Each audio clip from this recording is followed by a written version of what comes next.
Broadcast is now starting. All attendees are in listen-only mode. Good afternoon. For those of you who may be less familiar with NACOL, we are an organization that for the last 26 years has worked to create a community of support for independent civilian oversight entities that seek to make their local law enforcement agencies, jails, and prisons more transparent, accountable, and responsive to the communities they serve. That is why I'm particularly glad that you have joined us today as we hear from those who led their agency's systemic review of the Denver and New York City Police Department's responses to days of protests and demonstrations. Before we begin today's webinar, I would like to remind all of you that you have entered today's call in listen-only mode. During the session, you will have the ability to type in the questions you have for our speakers. We will then pose those questions directly to them towards the end of the session. I'd like to also remind you that today's meeting is being recorded and will be made available at a later date. Now I'd like to turn things over to Dan Boda. Dan is a research fellow in the policing program at Vera Institute of Justice, where he works on police transparency and accountability and contributes to Vera's work on community-based organizations on assessing police data and also examines racial and other disparities as part of Vera's arrest trends work. We are also very fortunate to have Dan as a member of NACOL's Training, Education, and Standards Committee. Dan? Thank you, Cami, and welcome to everybody. I'm very glad to have so many folks on this seminar today with two amazing guests. So we have seen incredible protest movement during the last summer after the death of George Floyd, and this is these kind of protests are a great challenge for oversight agencies. They often are very chaotic, they span multiple days, they involve potentially hundreds or thousands of police officers. And so what we have done is put together an opportunity for the authors and investigators behind two major reports on how policing addressed the protest movement last summer. To come and present about their work and the kind of work that went into these investigations. And the two people who are here with us who will be presenting are Andrew Brunsden.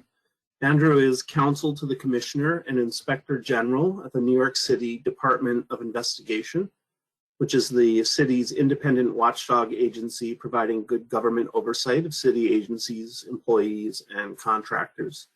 At DOI, he has managed investigations of public corruption offenses resulting in prosecutions and reviews of government failures resulting in reports and recommendations.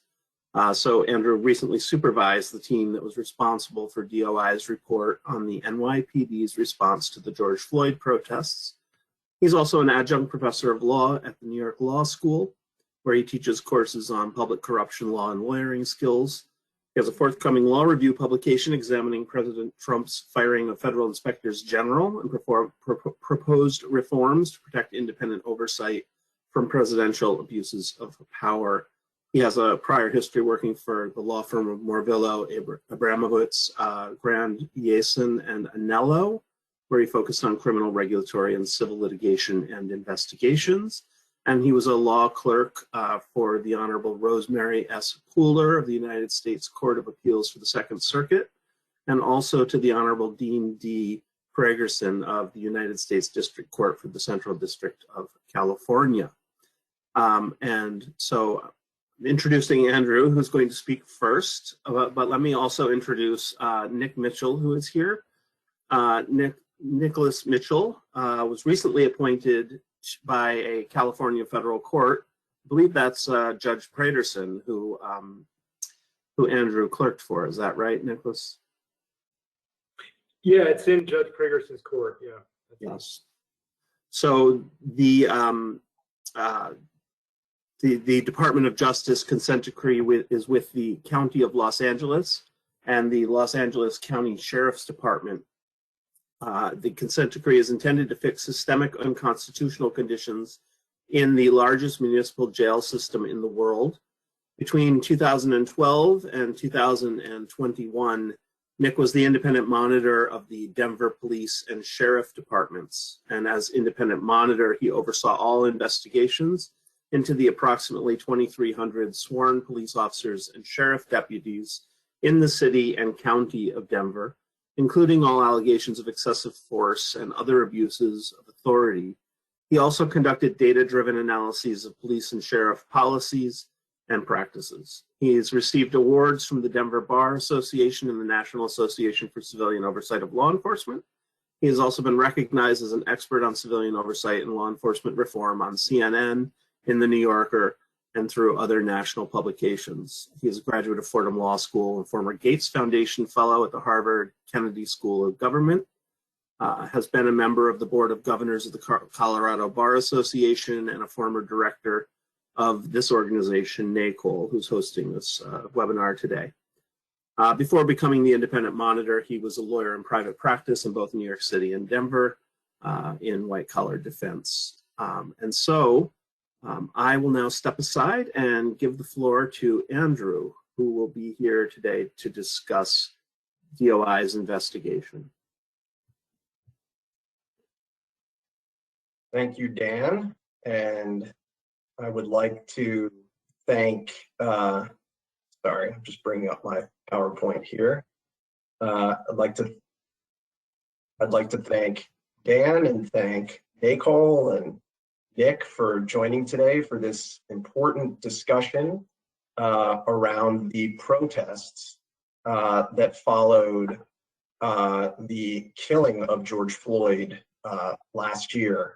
I think what initially started as a period that involved certainly a lot of discussion, reflection, and critique on the killing of Black men and women by law enforcement, as well as deeper issues of systemic racism in policing, became later a discussion about police response to individuals and organizations that were exercising their rights to free expression and critique of policing in the many protests that followed the killing of George Floyd. So I'm very happy to be able to share the work that the New York City Department of Investigation did in that context in evaluating the NYPD's response to those protests as they played out in New York City, but also to get to hear from Nick Mitchell,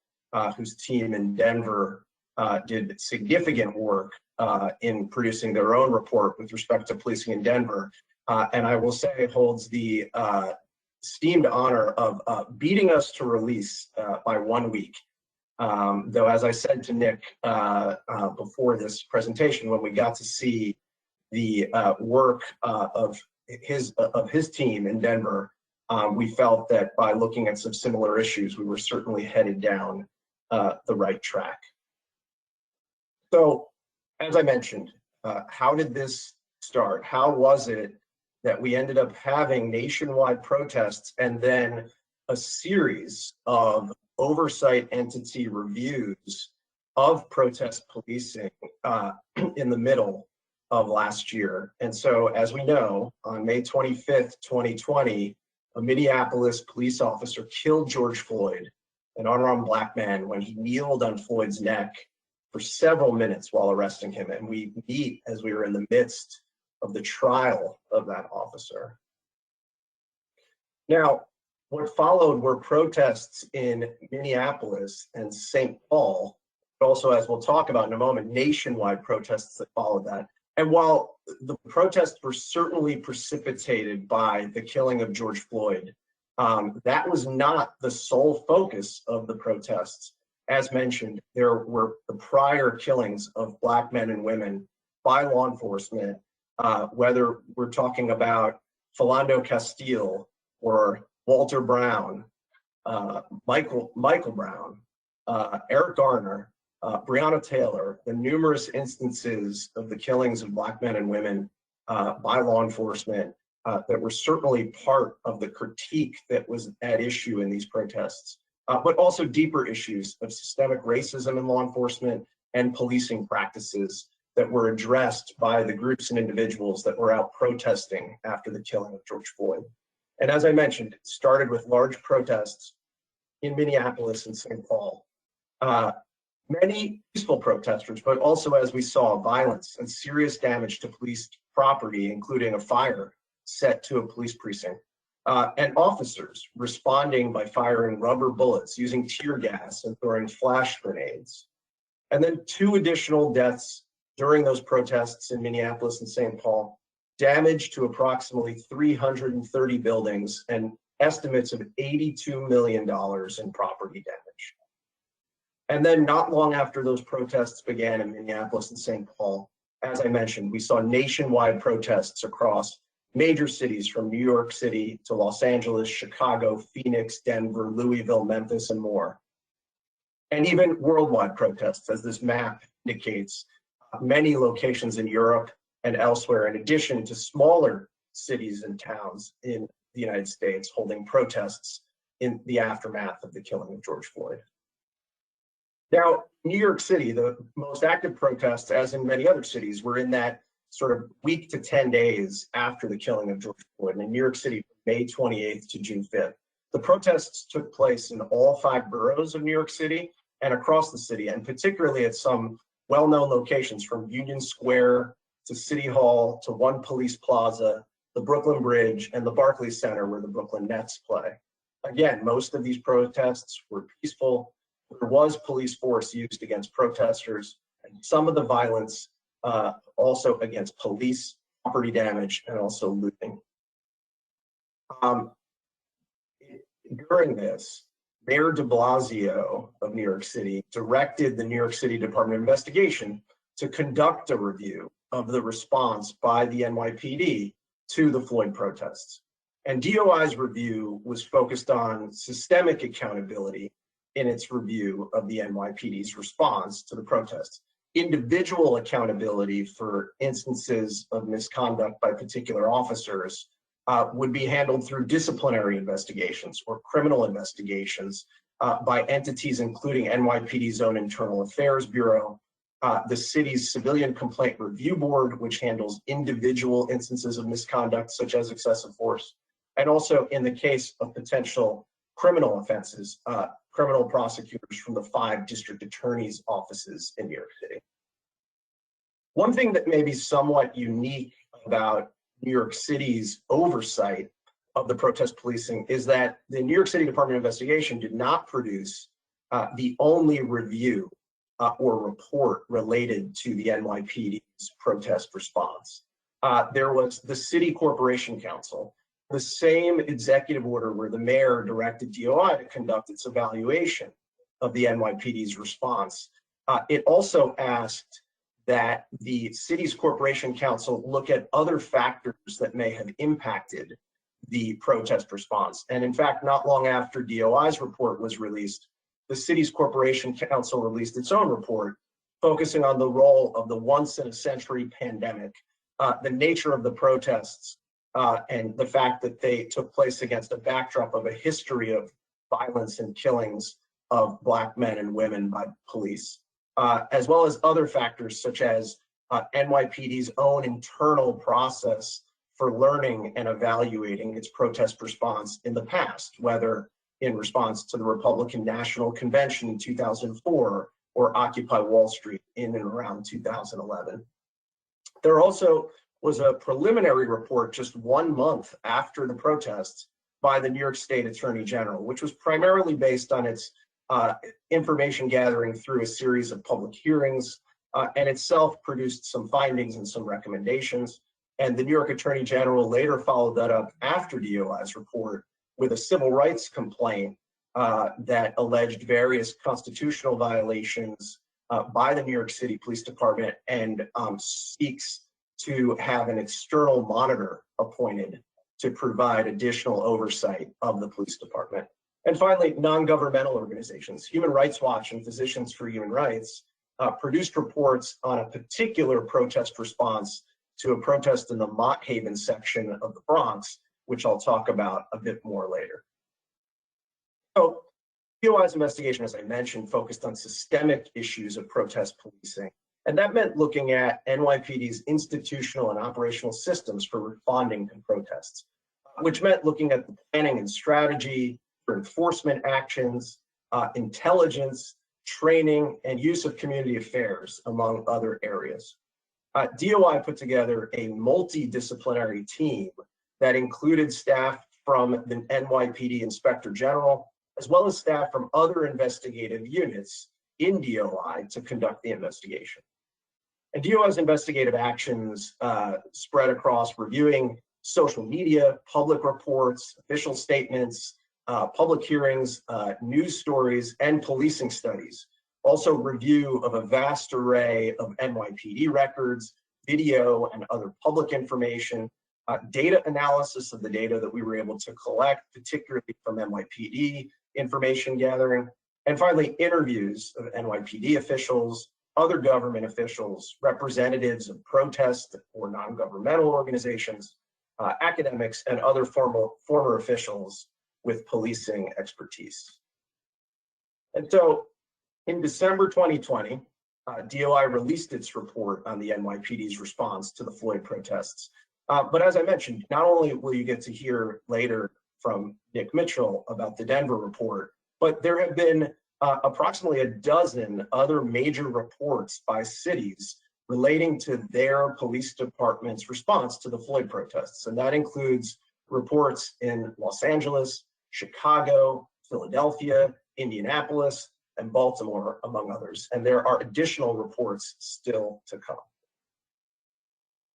So to start, before getting into the primary findings that we reached, that our team reached in DOI's report, one thing that we spent quite a bit of time on in our report was setting forth the background and the chronology around the individual days of active protests in the city.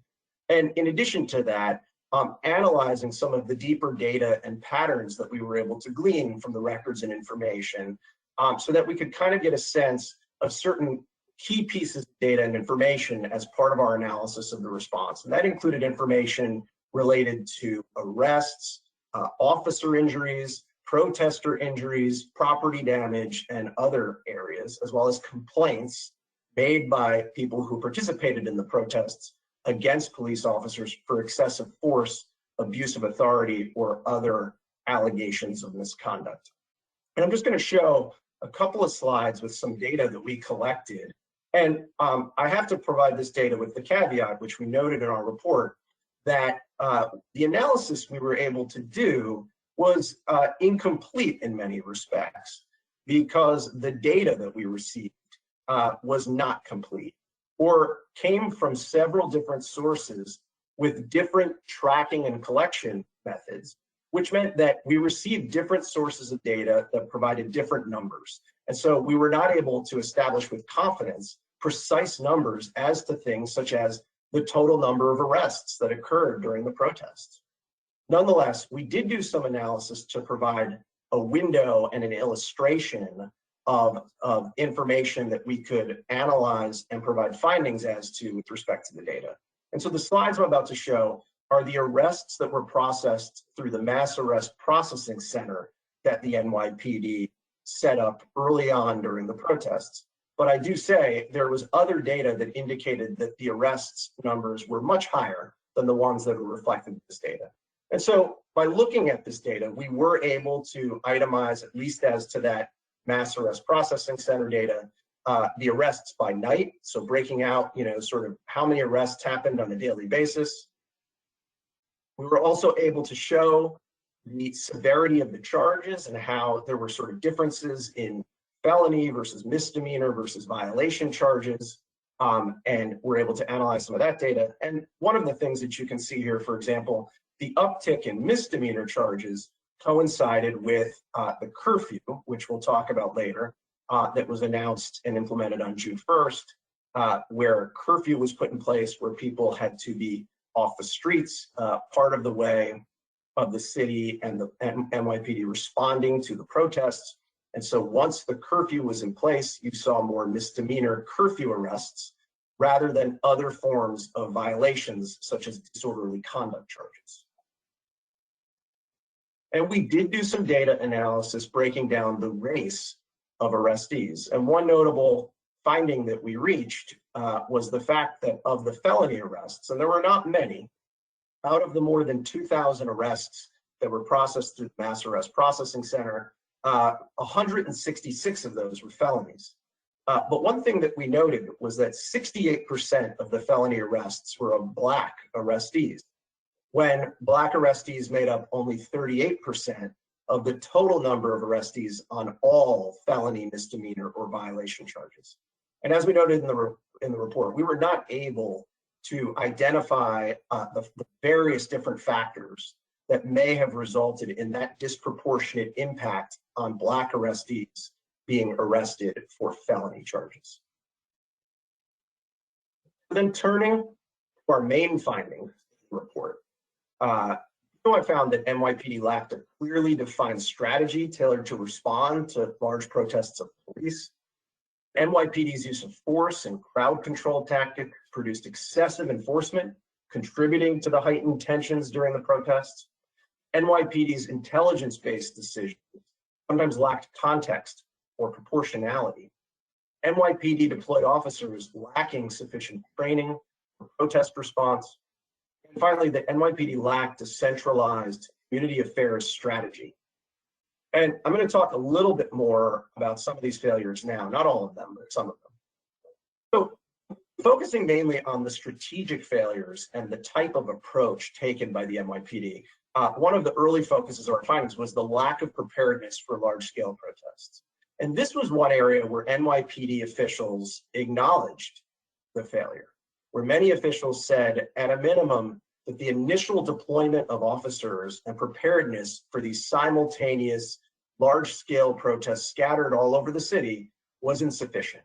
And they agreed with that issue, and then stated, however, that steps taken in the early days of the protests sort of made up for that lack of preparedness, that they ramped up deployments, they pulled together mobile field forces, ultimately activated their operations center to add further resources to coordinate citywide response, and that was a significant factor in being able to stave off further violence, looting, or property damage in the later days of that active protest period.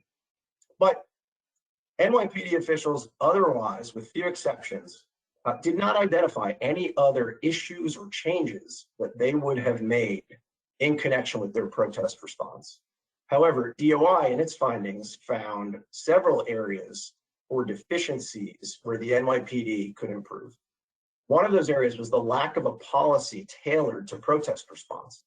Though protests were certainly mentioned in some of the NYPD's policies, including its emergency incident policy or its unusual disorder policy, there was no policy specifically tailored to policing and response to individuals protesting or exercising their First Amendment freedoms. And we found that lack of policy really created a number of strategic and planning issues for the NYPD in responding in a way that would allow the department to promote and facilitate lawful exercise of protest. Similarly challenging for the NYPD was its focus on a disorder control method and approach to policing protests. Disorder control is kind of a defined term within the NYPD. It refers to basically unusual disorder, riots, things like that. And disorder control being the tactics and approaches that NYPD uses to get things back under control. And there's a particular unit that is really focused on it and deployed in these contexts called the Strategic Resource Group. Originally designed in 2015 as a counterterrorism or riot unit, there was some debate at the time of its creation as to whether or not that group should really be involved in responding to protests. Yet ultimately over time, that group has been a central mechanism for responding to large protests by the NYPD. And that group, along with patrol officers working with them, use some of the disorder control tactics that the SRG specializes in, including tactical formations, which NYPD calls encirclement, but the public more commonly calls kettling, the use of mass arrests, and other use of force, whether it's batons or pepper spray.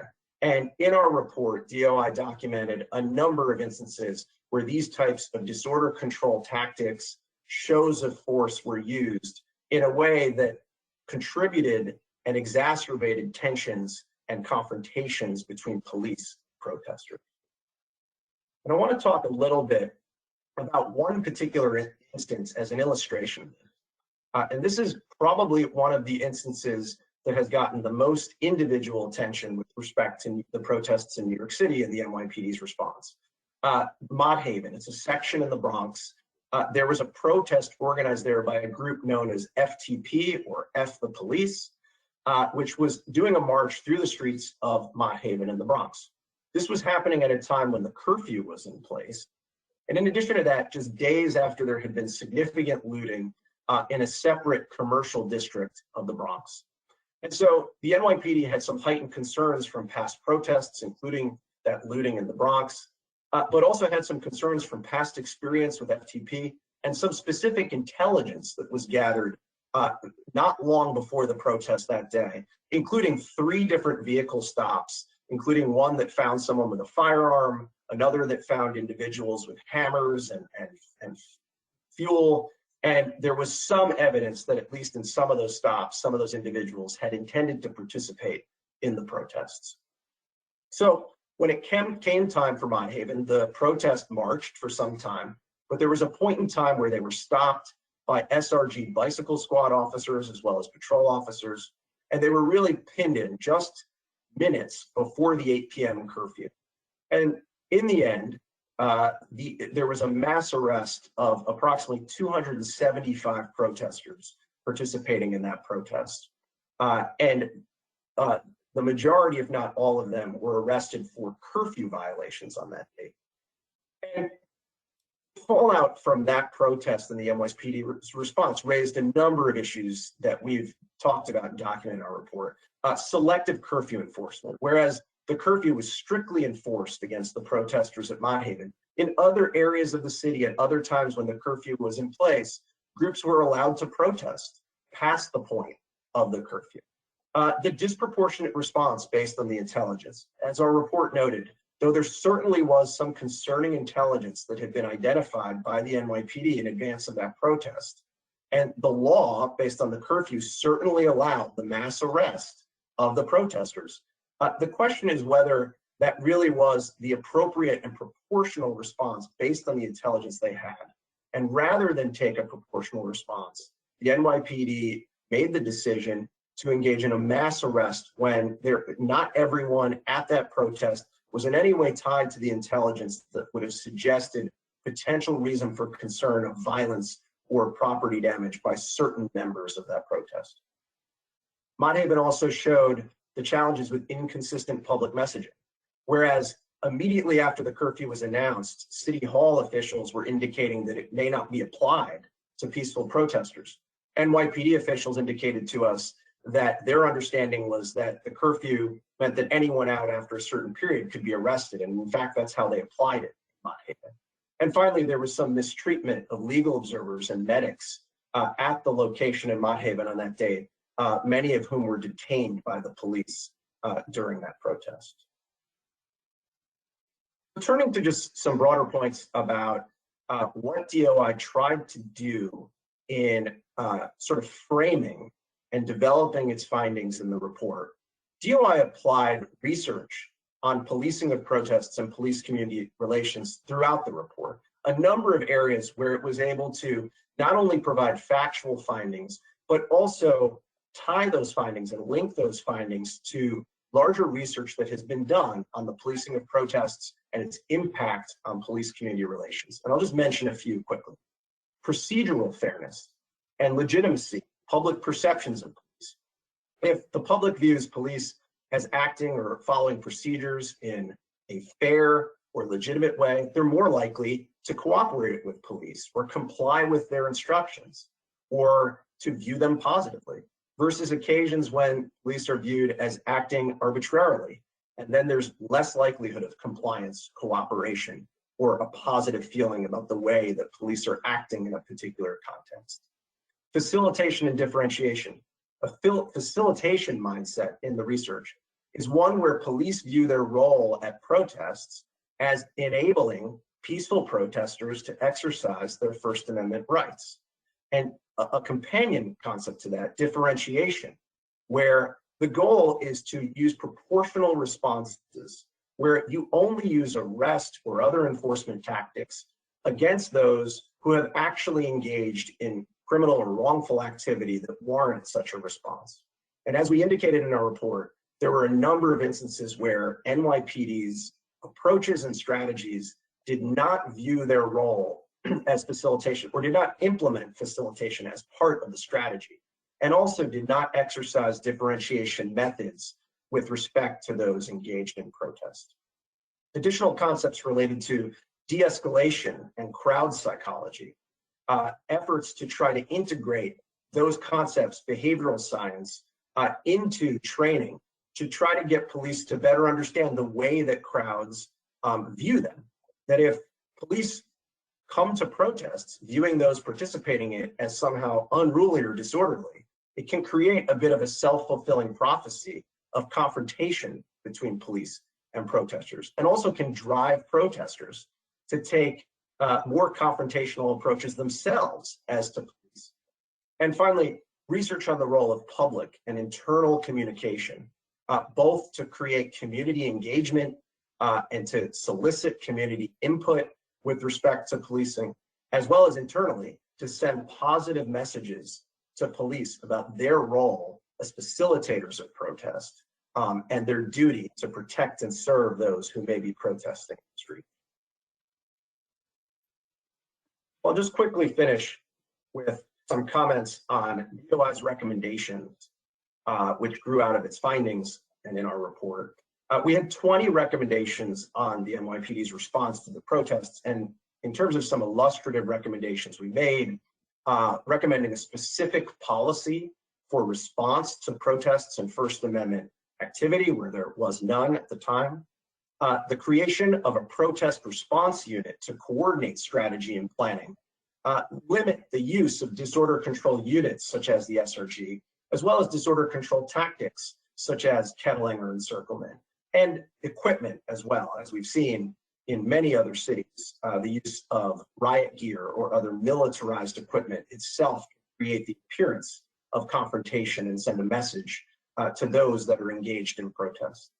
Improving the messaging and the communication, both internally and to the public, enhancing de-escalation and crowd psychology within its training, expanding the role of community affairs, which was not part of the strategy when the NYPD responded to the Floyd protests, and establishing data collection procedures for large protests, reliable tracking mechanisms that will allow us to know total numbers of arrests and other important data that allow us to shed transparency and light on the performance of police during protest response. There was an entire second section of DOI's report because they were asked for any additional areas of oversight to comment on it and to provide findings and additional recommendations. And in that second section of the report, DOI reviewed and analyzed New York City's oversight infrastructure, somewhat unique in that there are 3 different entities that provide oversight of the police. The Civilian Complaint Review Board, which I mentioned, the NYPD Inspector General, and also the Commission on Police Corruption.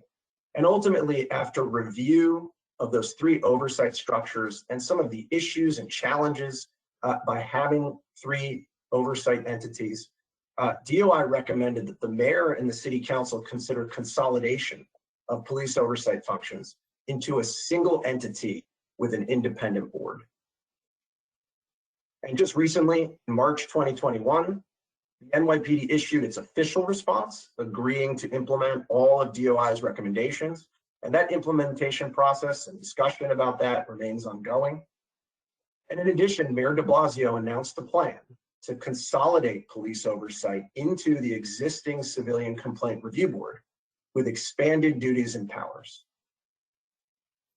And that is the presentation on the DOI report. And I'll now turn it over to Nick. Great. Thank you, Andrew. That was really helpful.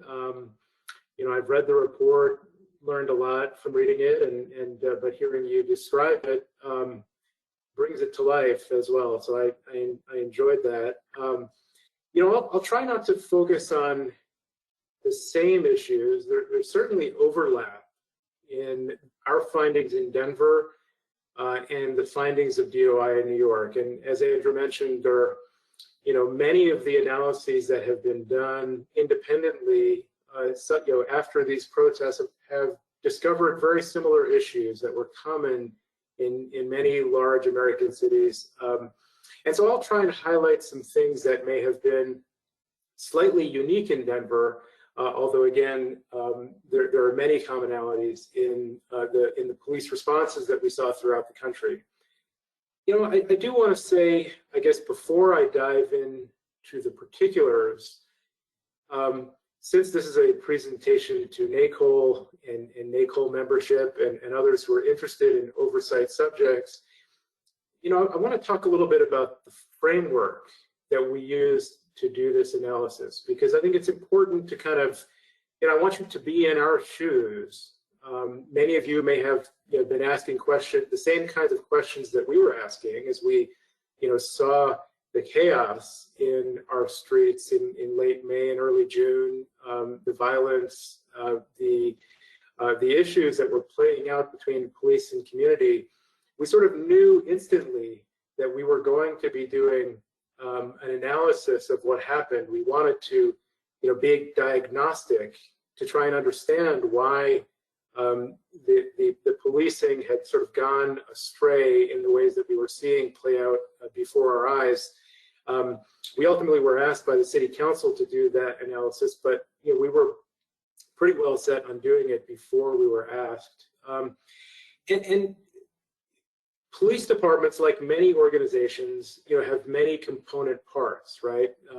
They're almost like organisms, and each sort of appendage, what you see on the street are various appendages of the police department. You see officers on skirmish lines advancing on groups of protesters or defending particular public assets. You see tactical teams deploying particular kinds of less lethal tools. The intelligence unit gathering information. These are sort of appendages, but the sort of the brain, if you will, the processing center is the command post and what's happening inside the command post. So as we sort of began our inquiry, what we sought to understand, notwithstanding the fact that most of the public attention was focused on what was happening on the street, and rightly so, what we wanted to understand was what was happening in the command post. We thought that if we could understand what was happening inside the command post,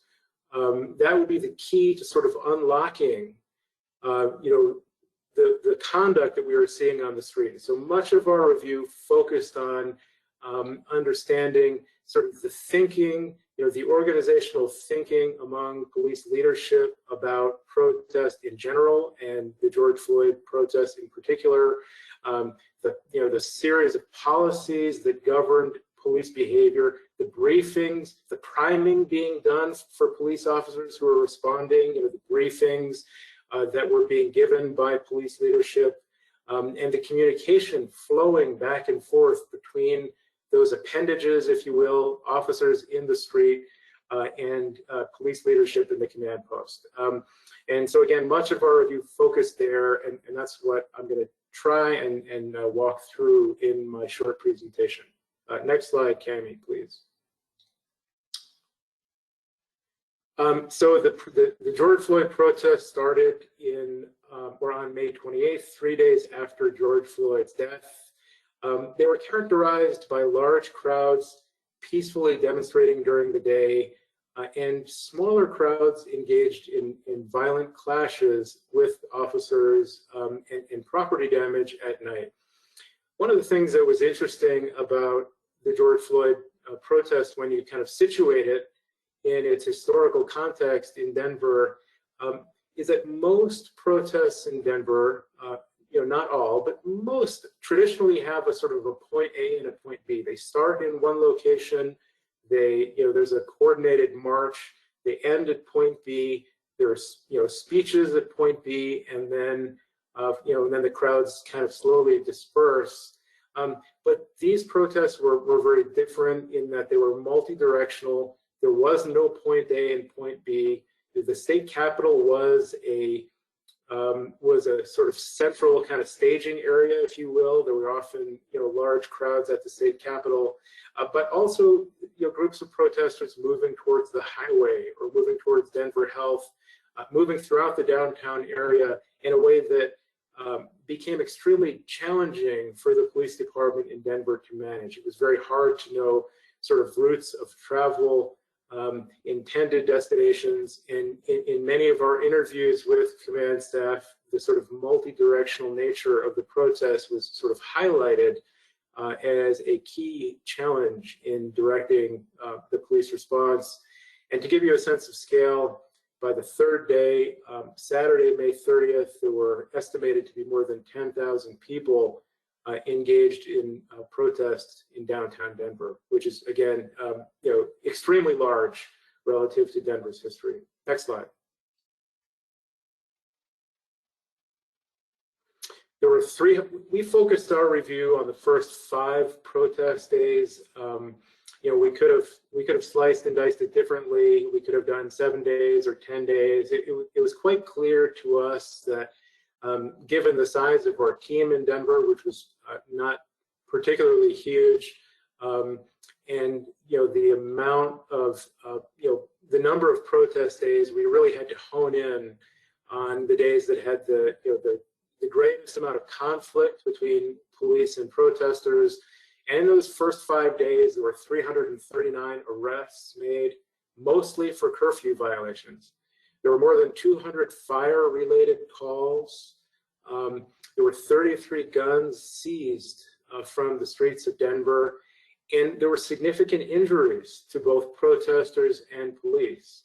There were 81 officer injuries reported by officers working the protests. 11 officers were placed on limited duty, and 4 actually had to take time off work for their injuries. Next slide.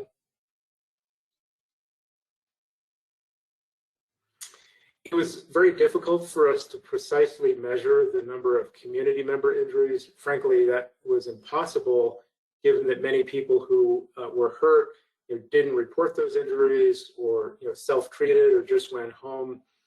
We did obtain data from the Denver Health Paramedic Division, and there were 125 Denver Health Paramedic Division calls to provide medical aid to protesters during those first 5 days. Many complaints filed with the Office of the Independent Monitor in Denver, or the Internal Affairs Bureau, the Chief of Police, and others.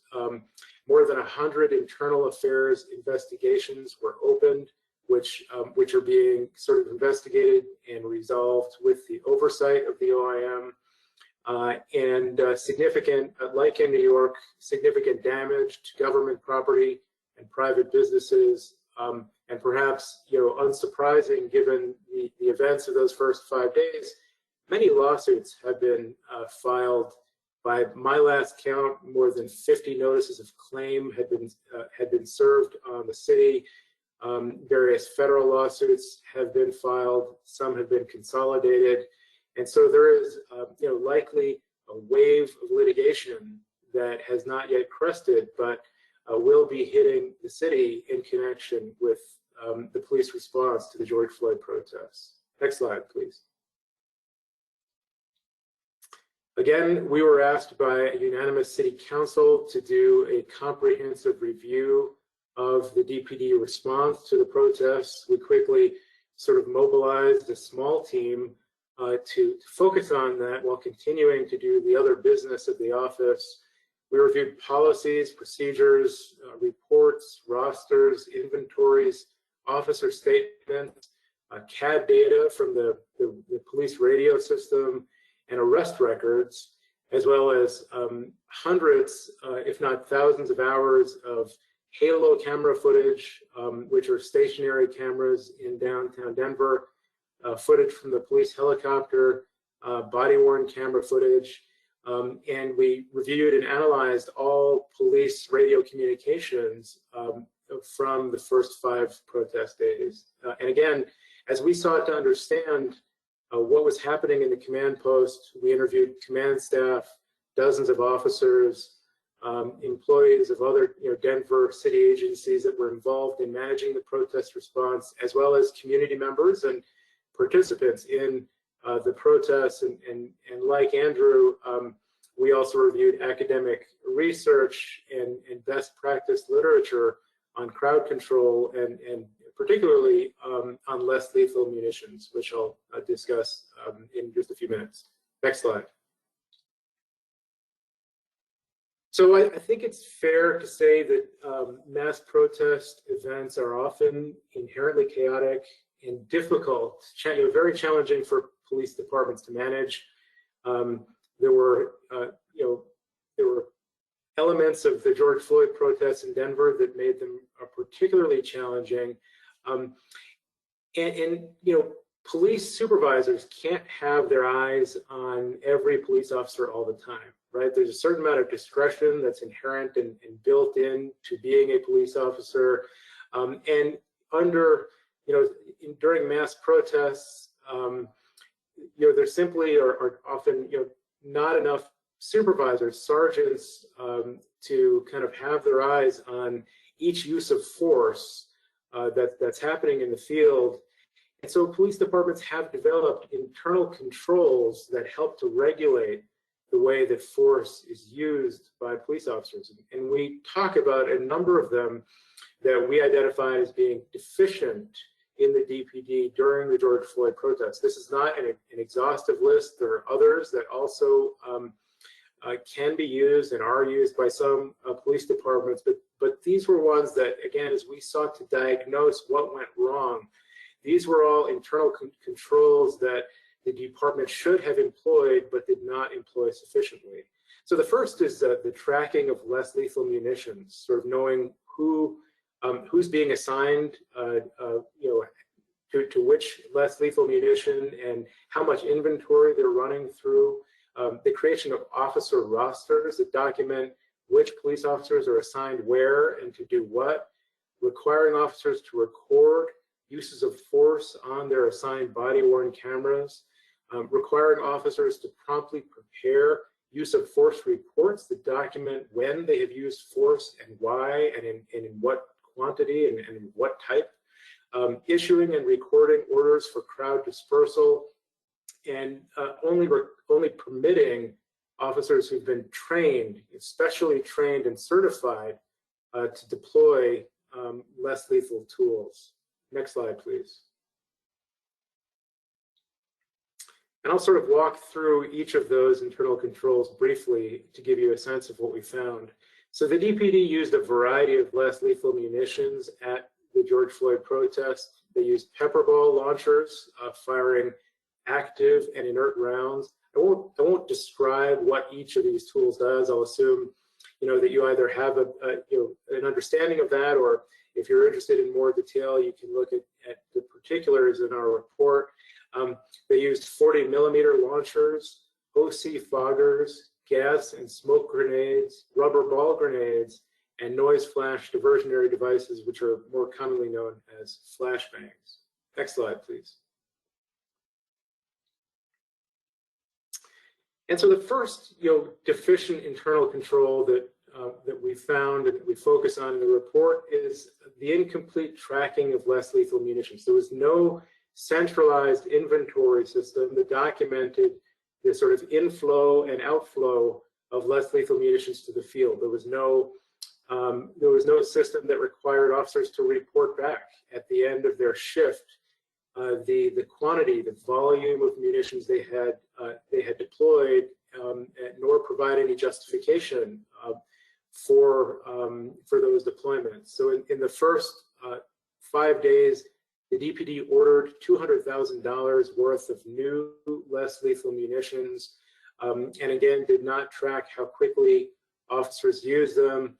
In interviewing police officers and sergeants in connection with this project, we had people describing to us buckets of pepper ball that were being kind of handed out to sergeants to bring out to their teams in the field without being inventoried and with no tracking kind of when those sergeants were returning at the end of the shift as to how many buckets they had used and the reasons for those deployments. So the deficient tracking of less lethal munitions we identified as a compliance problem for the DPD.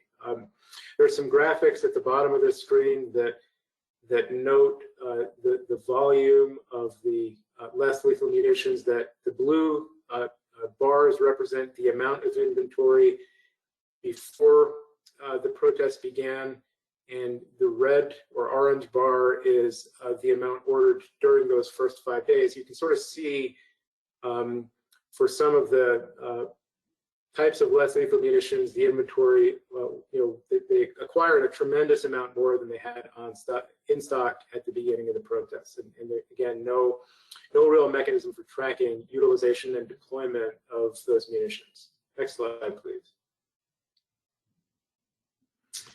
There were issues with usage of body-worn cameras by officers. So many of the officers assigned to work the protest did not activate their body-worn cameras at all. During the protests, the DPD did not create officer rosters for most of the protest days. During the first 5 protest days, there was one officer roster prepared that had 150 to 200 officers on the roster. And in looking at all the body-worn camera video captured by police officers, there were only 38 who recorded body-worn camera footage on that day. So that's a pretty significant gap that reflects a major compliance problem. And again, there were 124 arrests on that particular day, and under DPD policy, all of them should have been recorded on body camera. We talk in greater detail about some of the reasons why we think that body-worn camera footage gap exists, and I won't go into those here, but if you're interested in more detail, it's in the report. Next slide, please. Use of force statements are incredibly important compliance tools, requiring officers to prepare a written account of why they used force, against whom, and with other relevant details, help supervisors to determine whether force needs to be investigated by internal affairs, helps create sort of incentives where officers are incentivized to only use force in appropriate circumstances in conformity with the policy. And many departments require use of force statements, even in the case of policing mass protest events. In the case of the George Floyd protests, the DPD did not require officers to prepare use of force statements until approximately 2 weeks after the protests began, when some plaintiffs sought a temporary restraining order against the DPD, causing the department to sort of improve compliance on this issue. And so they asked officers to go back and prepare use of force statements that were at that point sort of 2 weeks delayed. And so we reviewed each one of the statements prepared by officers. They were often extremely vague, repetitive. Officers often noted that they were just sort of repeating the same text day after day without including any particulars about particular people who they used force against.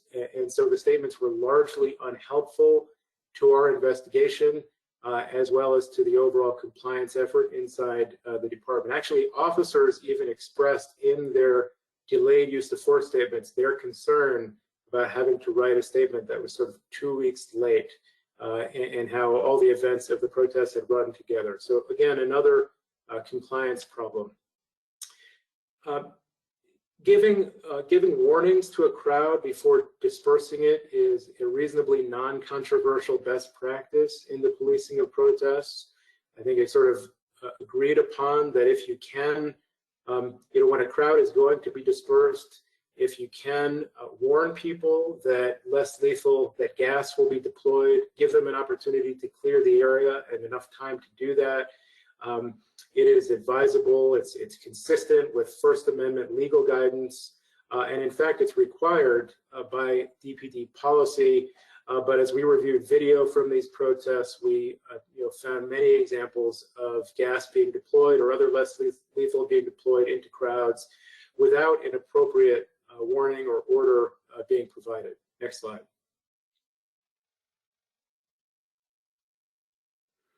And to, again, create proper incentives, DPD policy also requires that crowd dispersal orders be recorded on audio or video so that they can be reviewed after the fact. There too, there were significant compliance problems. When warnings were given to crowds, they often were not recorded, so we had no record and no way to verify whether a recording was or was not issued. Another compliance problem that we discovered was the lack of officer identification on riot gear. We received many complaints from participants that, about particular kinds of force that had been used against them, and the complainant was unable to identify the police officer involved. The complainant, it would indicate that the badge number was not displayed on the exterior of the officer's riot gear. And interviewing officers and command staff, we confirmed that that was an issue. Some of it may have been due to problems affixing the badges to the exterior of the riot gear, but we didn't think that was a satisfactory or a complete explanation for the identification problems that we determined plagued the first 5 days of the protests. Another issue that we were quite concerned about was that officers were, in some cases, using less lethal tools that they were not certified or specifically trained to use.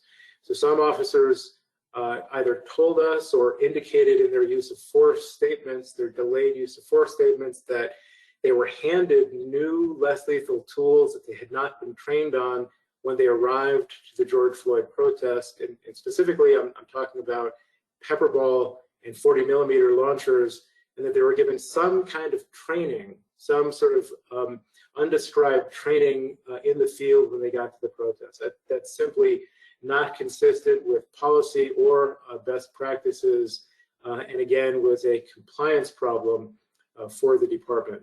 Next slide.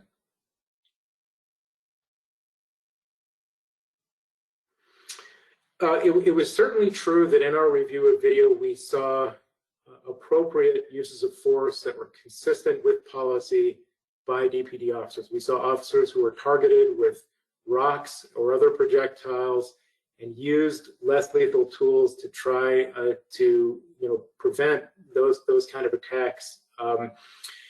However, we also saw in our review of hundreds of hours of video seriously troubling uses of force that we referred to IAB, and some of which are now under investigation.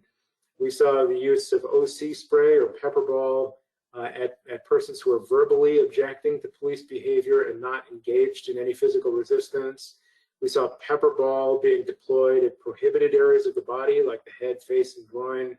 The continued deployment of less lethal munitions after people were dispersing or leaving an area. We saw explosive devices being thrown extremely close to individuals, sometimes resulting in them being knocked to the ground and suffering apparent injury. And we saw the deployment of OC spray towards drivers of vehicles or throwable munitions going into lanes of traffic in ways that caused us to have significant public safety concerns about drivers who may have been blinded by OC spray driving away from an area full of protesters and police officers. And so again, we made referrals about those kinds of issues directly to IAB for investigation. Next slide. One of the deficiencies that or one of the kinds of deficiencies that we comment on the report is that there were policy gaps for some of these less lethal tools. For example, there was no guidance in DPD's policy providing specific instruction for how to use high-risk explosive devices and how they should not be used. So again, DPD used rubber ball grenades and flashbangs. Rubber ball grenades I was not familiar with before these events. They're frankly pretty dangerous. They are, grenades that contain 180 rubber balls that are propelled in 360 degrees for up to 50 feet. They're different than other kinds of less lethal tools in that they cannot target a specific individual. You can't point a rubber ball grenade. You throw it and it disperses the rubber balls, again, in 360 degrees, so it will hit bystanders if they're in the area. The body of the grenade itself can become shrapnel, and research raises concerns about eye, soft tissue damage, and even potential lethality in the worst cases. Flashbangs, people may be more familiar with. They burn hot. They can cause fires and severe burns. Both of these tools have appropriate uses in appropriate tactical circumstances. They can be used in conformity with best practices under limited tactical circumstances, but we had significant questions about whether there was any appropriate use for rubber ball grenades in particular in the policing of protests. Next slide. The pepper ball, which I've talked about already, can be used in several ways. It can be pointed directly at a person, or it can be pointed at the ground or another hard object. When it's pointed at a person, it's considered to be direct fired. Striking someone with a projectile poses certain risks that are different than striking the ground and causing the gas to disperse. DPD policy did not distinguish between these kinds of uses of pepper ball. There was one standard that applied to both, which we thought was inappropriate and might have created a slightly permissive attitude or environment for the use of pepper ball during the protests. Next slide. Another issue that we focused on was mutual aid. This may be slightly unique to Denver, although I think there are other cities that have called in other law enforcement agencies to provide support. There were 18 other law enforcement agencies that provided aid to the DPD. They were mostly tactical teams like SWAT teams. National standards call for comprehensive mutual aid agreements, so agreements between partner law enforcement agencies that establish the ground rules for what kinds of aid will be appropriate, who can request aid under what circumstances, and specify the types of aid and the command structure that will apply during mutual aid deployments. The DPD did not have relevant mutual aid agreements, so they provided 8 to us in response to a document request. 6 of the agencies discussed weren't present and didn't provide aid during the George Floyd protests. And 2 of the agencies were present, but they addressed matters that were did not relate to the policing of protests. So again, a compliance problem during the protest. Next slide, please. We evaluated the kind of aid provided by each of the responding agencies, some of which were very active. They conducted their own arrests. They used force of various kinds. Others were a bit more passive. They protected property, firefighters, or prevented access to the interstate. We did determine, though, that some of the agencies used less lethal tools and munitions that were not approved for use by the DPD. The DPD has certain restrictions on which less lethal tools can be used, and these agencies brought tools that are disallowed, like rubber ball rounds, less lethal shotguns, and beanbag rounds. Police officers from these mutual aid agencies also were not required to adhere to Denver's use of force standards. So each one came with its own separate use of force policy that established different circumstances under which their officers could use force that were different than the standards articulated in Denver's policy, which again contributed to an environment of chaos to some extent. Next slide, please. We also, in doing our review, identified issues that we either felt that we didn't have the in-house expertise to tackle, or we thought it would be beneficial for the DPD to review and evaluate on its own. We were somewhat prescriptive in our recommendations about many of the subjects that I've discussed so far. But here we wanted to refer these issues back to the DPD for its own analysis and to come up with its own solutions. So one of the things that we heard from interviewing many police officers is that they received very little guidance from a sort of a tactical field commander. They often didn't know what strategy was being employed, which assets they were charged with protecting, and which assets they were allowed to sort of become a part of the overall sort of protest environment. And so officers expressed a good deal of confusion about strategic objectives in the field. We also heard many complaints from officers about radio traffic. There was one radio channel used for all communications between the command post and the field, and many supervisors, I should say, expressed a lot of frustration because that channel was so often full. They simply couldn't get on. They would need to ask a question or request assistance or ask for strategic guidance from the command post, and they were not able to take the air, which again is a significant problem in this kind of environment. And last, but certainly not least, many officers we spoke to said that they had not gotten sufficient crowd control and field force operations training. Some of them talked about getting that training when they were in the police academy and getting a few sort of online refreshers or maybe a small, short in-service refresher. But, given that these kind of mass protests don't happen with great regularity in Denver, officers described that their skills and their recollection of their training had grown stale and had not been refreshed sufficiently over the years. And so we made a recommendation that the DPD change and correct that going forward. We made in total 16 recommendations to the department, and the DPD accepted and adopted each one of those recommendations and committed to making the changes that we called for. The department has published information about its plans and what it's doing to enact each of the recommendations. And so I was gratified and pleased that the police leadership identified that these were issues that it needed to and could fix. So that's, I guess I will end there. Certainly happy to have further discussion or take any particular questions that folks may have.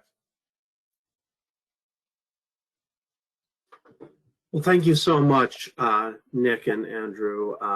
It's just amazing to hear about the work that went into these very complex, very difficult situations. We have quite a few questions that have come in. For those who are viewing, if you have questions, please put them into the question section and not into the chat. And I will be reading out questions that have come in. A couple of the questions I think kind of go together. We have a question about what general recommendations or principles you each have for police departments and oversight agencies as they look at policing and protests. So looking forward and imagining the next wave of protests, how can oversight proactively work to prevent the kinds of responses that you saw? And I think along with that, I think I would ask that maybe you could also address, there's another question, was a template developed on the handling of large protests? So is there a difference in deployment in large and small cities? And there's an earlier question that was noting the kind of protests that have been happening since the Occupy protests, since Ferguson, that these large-scale protests are not a new thing. And so why do you think there's been a failure to adopt appropriate policies? So I think that goes to, to the template that should be in place. And what do you think that would look like? How do you think that might be different going forward than it has been in the past, where it appears that these same issues have cropped up repeatedly after past waves of protests? I can start with that last one, and maybe we can work our way forward. I would say that, and one of the things that we talk about in the report is that there is research that establishes that police departments often use force and make arrests at greater rates when policing protests that are about police conduct, right? And so I want to maybe just pause on that for a second. If you think about the different experience that an officer would have policing a protest about police misconduct or police conduct in general, compared to policing protests about other subjects that do not relate to policing or the justice system. Officers are, at protests about police are often, they hear challenging statements. They may be provoked. There may be profanity directed at officers. There may be projectiles directed at officers. And the environment is much more challenging at protests that are about police departments. And so that was part of the reason why we focused on internal controls. There's a sort of a heightened need for departments to develop, meaningful, useful internal controls, particularly at protests that are about police misconduct. I think the George Floyd protests were sort of a stress test for policing in America that many departments struggled with and need to learn the lessons, some of which we've talked about here, some of which they may be hopefully are continuing to engage in-house reviews to develop their own kind of series of lessons that they can learn from these events to be prepared for the next series of protests that will happen, because we can sort of, as we all sit here today, we can be sure that this is not, the George Floyd protests are not the last, major series of protests about policing that many American cities will face. To the extent that many departments said we simply weren't ready, and that's why we got ourselves into this mess. That excuse really doesn't sort of hold water. We all sort of need to be ready. We've all seen what's happened in the relationship between police departments and the community over the last decade. And so, it's incumbent on every department of every sort of major city in America and some of the smaller ones too, to learn the lessons from these protests to be ready for the next ones, because there will be additional protests, in the future. Yeah, if I can add in, I think Nick, you really highlight a key point by starting off with the fact that these protests involved centrally a critique of police, right? There's no moment perhaps in protest where the need for appropriate policies and operations and mindset going into policing protests are more important, because it's precisely in responding to those protests that police response may be viewed as inherently compromised or conflicted by the fact that they have to respond to a protest that is about them. And so, I think in terms of the questions that relate to oversight going forward and a template that might exist, certainly I think that these types of reviews, not only the one that we did in New York and Nick and his team did in Denver, but also the other cities that have done these reviews or have ongoing reviews, identifying the findings and the failures where police departments were not prepared or did not sort of grapple with the fact that this related to policing protests about policing, to have those recommendations and then have action from departments and from city elected officials to try to put corrective action in place to be prepared for the next time that large-scale protests occur.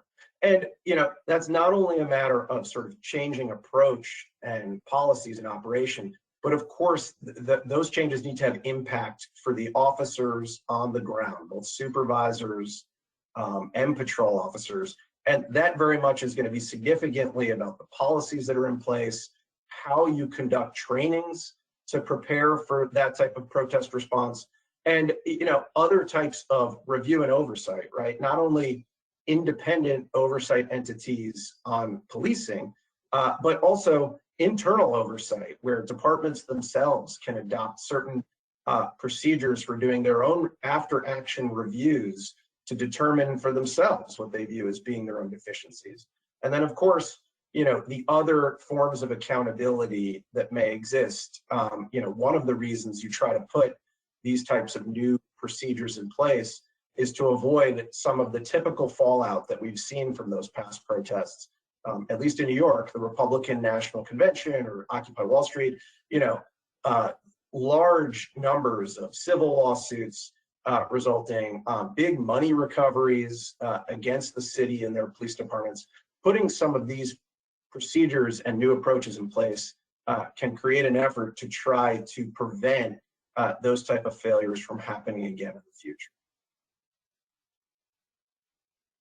We have another question, which is, I think, a good question, given that both of your cities are in the top 20 largest cities in the country. A lot of civilian oversight of law enforcement organizations are very small.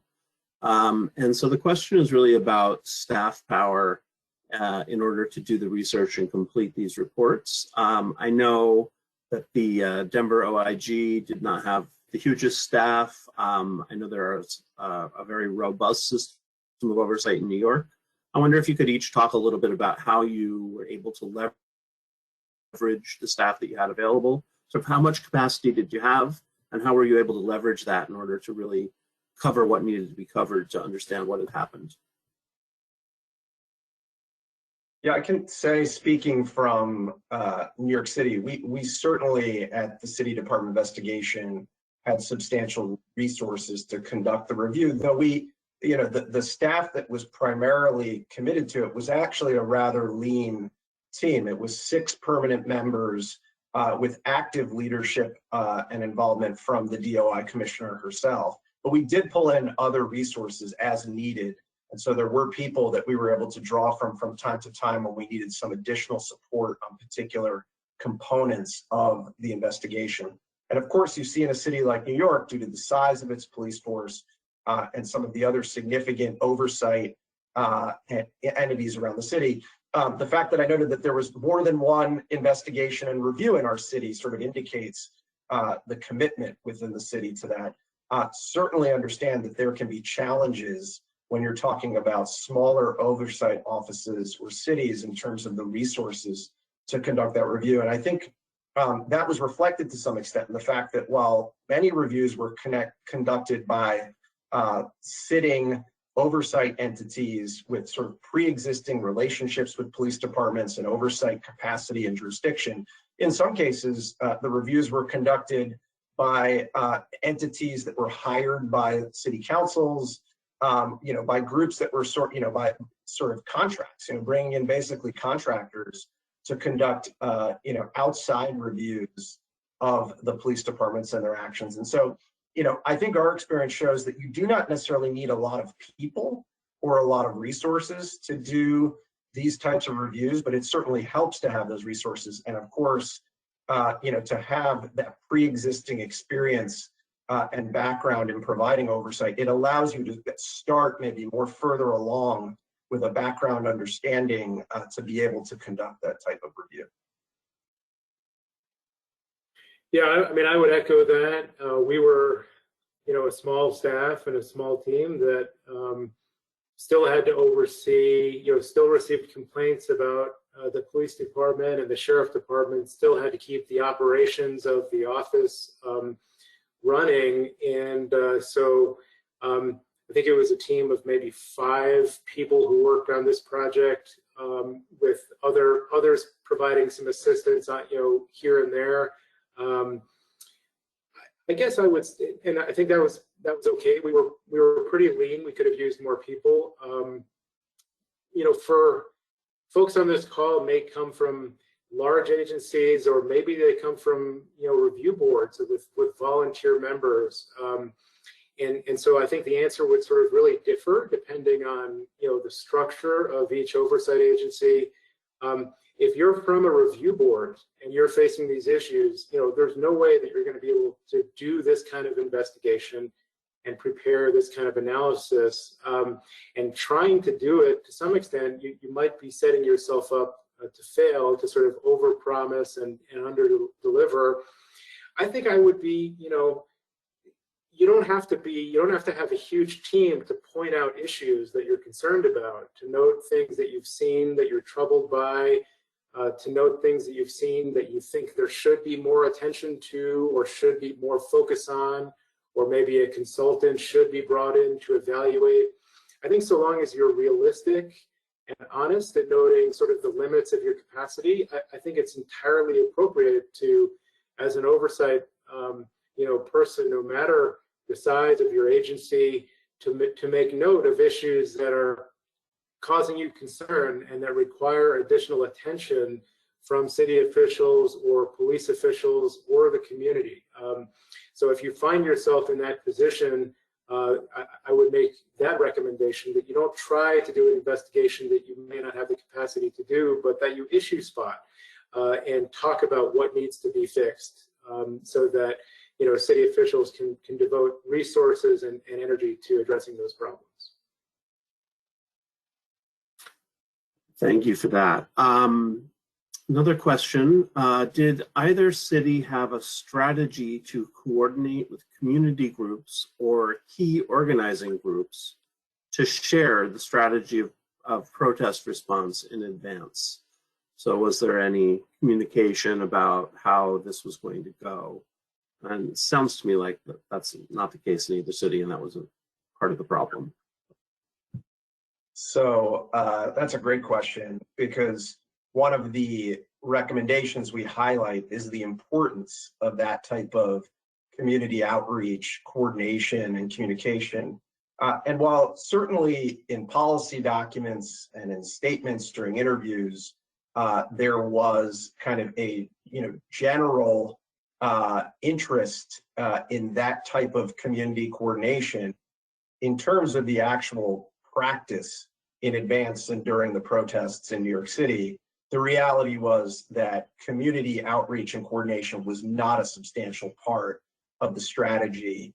While there were some kind of borough commanders and officers that indicated that they had made some informal outreach or contact with community members, there was no centralized community affairs strategy. And in fact, in New York City, there's both a centralized community affairs bureau as well as individual precinct community affairs officers.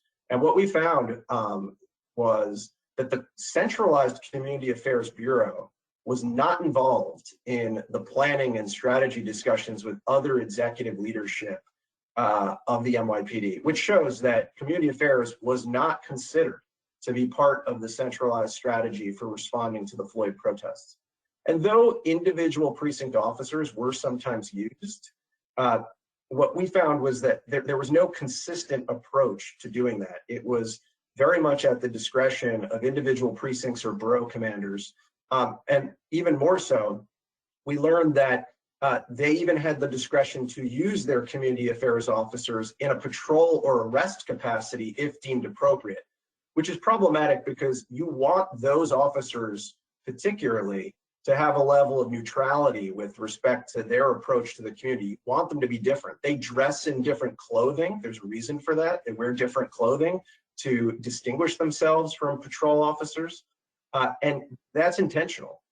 You want there to be a group that people in the community feel some level of comfort communicating with and coordinating with, both in advance and during the protests.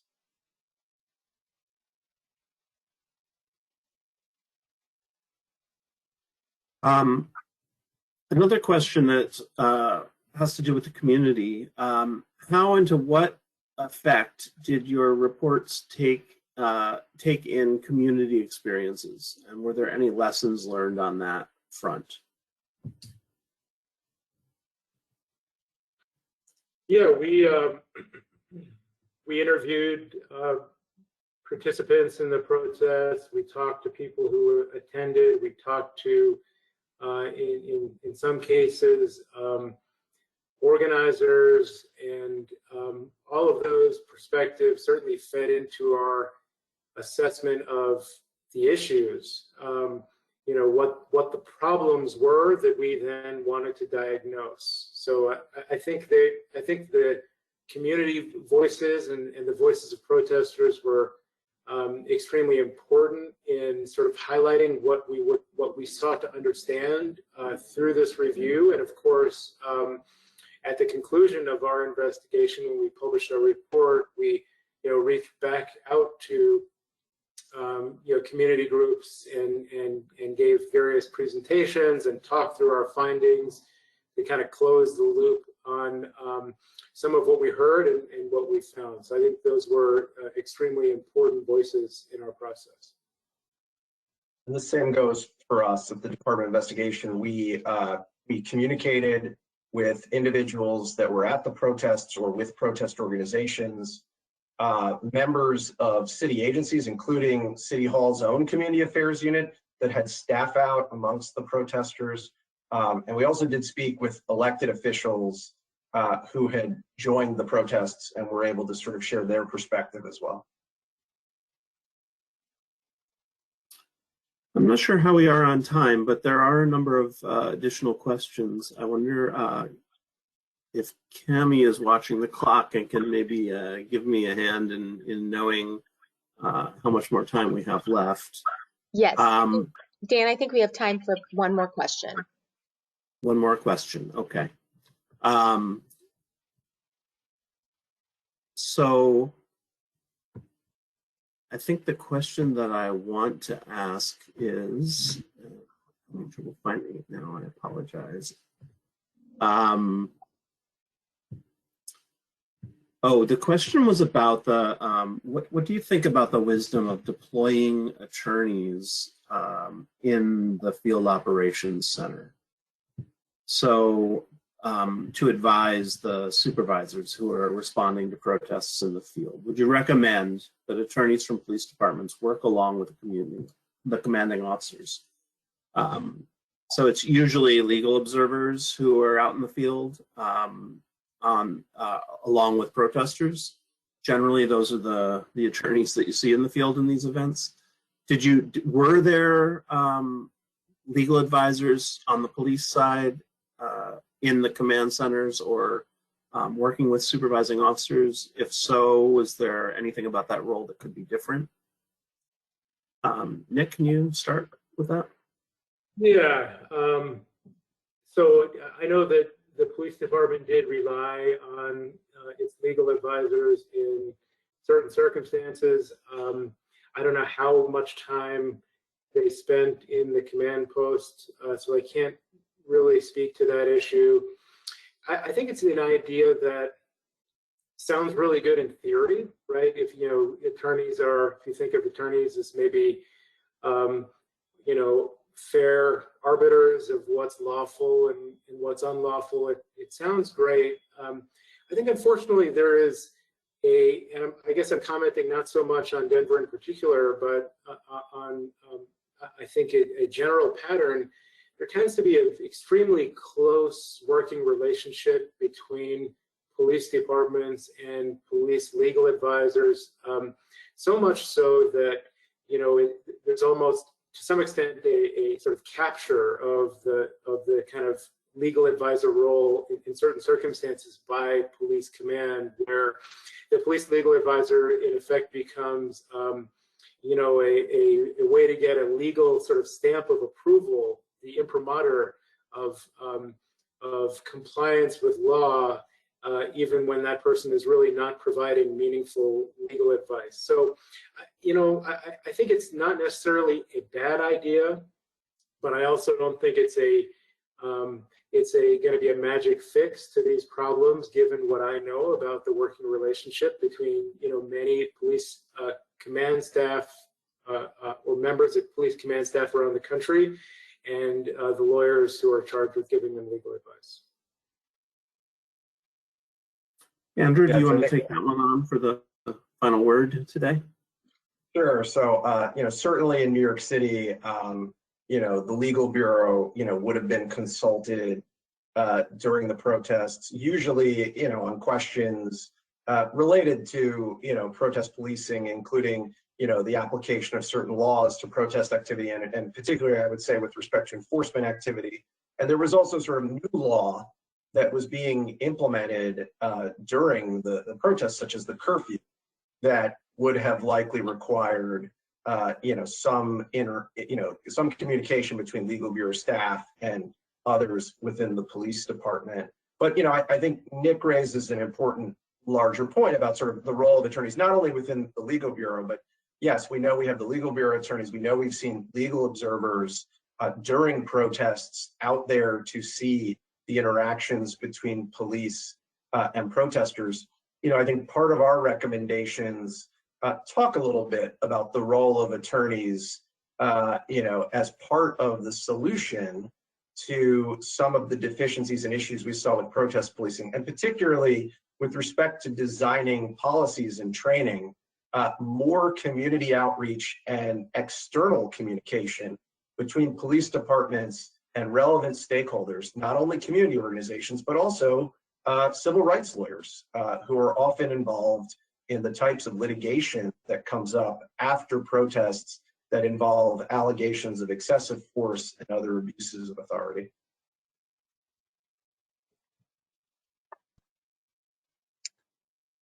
Thank you very much for the answers to that last question. And I'll just jump in here to finish us out today. At first, I want to start by extending my appreciation to Andrew and Nick for bringing the valuable information about your reports and your perspectives to all of us today. Also, thank you, Dan, for putting this together. NACOL could not do what it does without those who are so willing to share their knowledge with the oversight community and those that help put this valuable programming together. So thank you to all of you. I also would be remiss if I did not thank all of those who attended today's session. Registration will soon be live for the next 2 webinars in this year's series. Events in May and June will take on the topics of truth and reconciliation and the role of supervisors in organizational change. For more information about NACOL training opportunities and resources, please visit www.nacol.org.